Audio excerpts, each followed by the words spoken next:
In Iran, protesters have been met by heavy-handed government police forces. But will the regime of Mahmoud Ahmadinejad be the next to fall? We have with us an expert on the region, a former top U.S. diplomat, John Limbert. He was also, notably, one of the 52 Americans taken hostage in Iran back in 1979. Mr. Ambassador, welcome to InBusiness. It's great to have you on the show. We've been watching the Mideast very carefully because we've seen the political order really disintegrate over the past month or so. How has Iran fared during this? Well, Iran probably thinks it's immune, but what strikes me more than anything about this, Margaret, is where Egyptians and Tunisians are getting democracy, Iranians seem to be getting hypocrisy. Meaning you have Ahmadinejad out there vocally supporting the people who have had uprisings, but not actually responding to the protesters in his own backyard. Oh, not at all. I mean, the message is clear. This is very good for Egypt. This is very good for other places. But as far as you Iranians are concerned, don't even think about it. Well, just yesterday, on the 8th of March, we did see, according to many reports, thousands of people out demonstrating, mothers in particular demonstrating just yesterday. Do you foresee right now a different situation than what played out back in 2009, where some 3 million people took to the streets and then were brutally put down? What's changed? The protests aren't going to go away. Sure. I mean, in the short term, it looks like the authorities have decided to be absolutely inflexible, to not give in to anything, and in the short term, perhaps that will work. But these kinds of heavy-handed responses, these are not the responses of a government that is self-confident and able to deal with its own population and its dissatisfactions.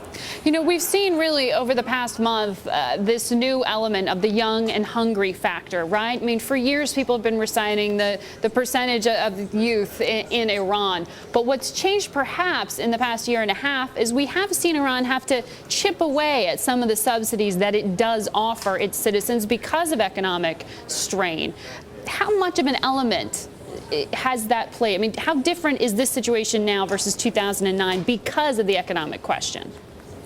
It's hard to say. I'm not sure that economics. I mean, there is certainly economic dissatisfaction in the country. But remember, I mean, they've had $70 a barrel oil for a long time. Now they have.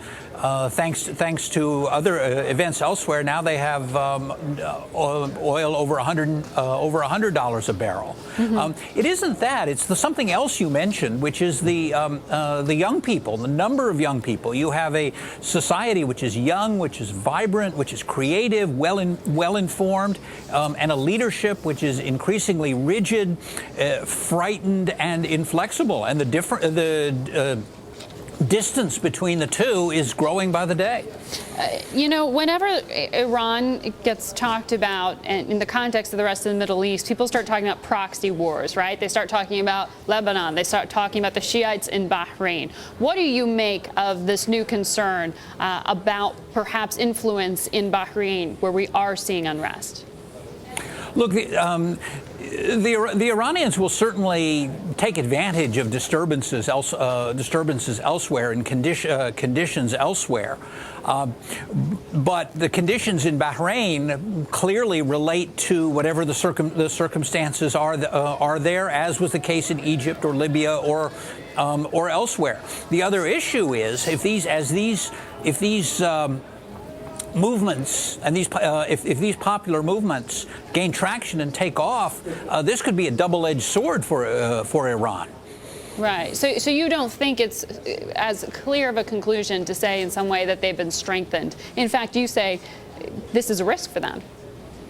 I think it's a great risk.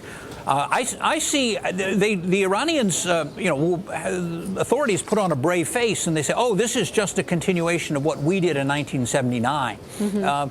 There's another way of looking at it, which is this is a continuation of what their own citizens did in 2009. Compare that I think we have a photo of you in '79. You were a hostage for some time during that period. make the comparison to how different a country this is. Yes. Well, there I am with my glasses and dark hair of 1979. That was 30 years ago with Ayatollah Khamenei, who and then in those days I think was the Friday prayer leader of Tehran. I was, and he's of course now became then president and now the supreme leader.